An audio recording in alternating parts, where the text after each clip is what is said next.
January, February, March, April, May. Grabe nga po ang 2026 sa SB19. Kung grabe ang mga nakaraang taon, wala pa sa kalagitnaan nga po ng 2026 ay napakarami na nga pong achievement ang nakukuha ng SB19. And this year, ito din ang taon na kung saan ay mag-perform sila sa dalawang malalaking event, ang Lollapalooza at Summer Sonic. Pero alam niyo po ba na hindi lang yan ang pinagkakaabalahan ng mga bano?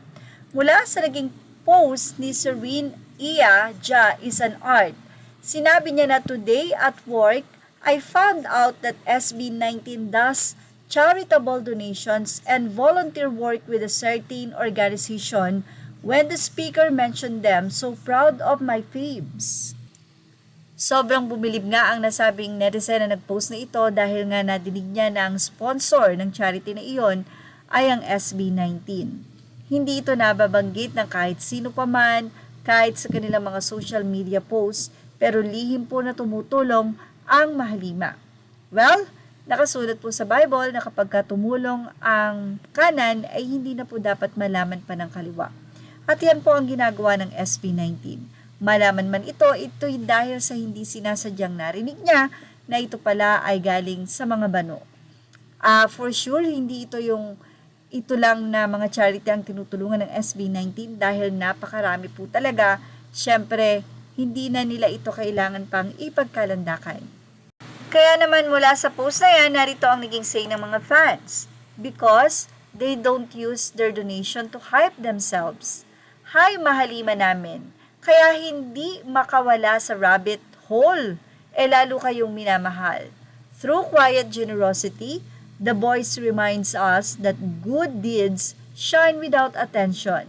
Good job, Kings. They do kahit noong rookie days pa nila. Nakaka-proud kasi hindi nila binobroadcast. Sa ibang update naman, mula kay Megumi Zonara, sinagot niya ang isang question, what's the biggest thing you've learned so far from being under one's entertainment and working? So narito po ang kanyang naging sagot. Actually po, we've learned to be really grounded in all possible ways. Yun nga po, sinabi po ni Ate T na Kuya Pao had a sit down and talk session with us. He shared po na sobrang kabado niya rin for us. And he told us na mata sa langit pero paa sa lupa. Remain grounded and humble. Be thankful as always.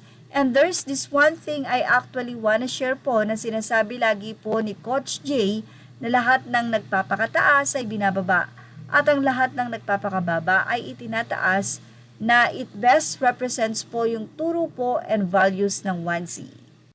At yan ang ating Showbiz Snap update. Images are all credit to the rightful owners. Thank you for watching Showbiz Snap.